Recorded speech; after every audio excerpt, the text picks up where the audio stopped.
दारिद्र्याचं प्रतीक असणारी अलक्ष्मी ही ज्येष्ठा आणि समृद्धी संपन्नतेची मूर्ती असणारी माता लक्ष्मी ही कनिष्ठा.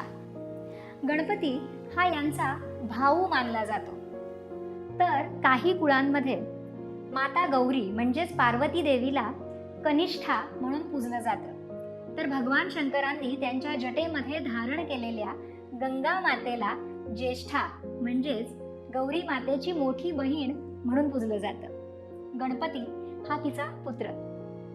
ज्येष्ठा नक्षत्रावरती माता गौरी, माता गंगा आणि गणेशाची पूजा होते. त्यांना महानैवेद्य अर्पण केला जातो. असं निरनिराळ्या कुळाचाराप्रमाणे कुठे महालक्ष्म्या पूजल्या जातात तर कुठे गौरी पूजन होतं. असं सुख समृद्धी आणि भरभराट देणारं हे ज्येष्ठा गौरी व्रत सणच म्हणू आपण. या सणाच्या आपणा सर्वांना मनःपूर्वक शुभेच्छा.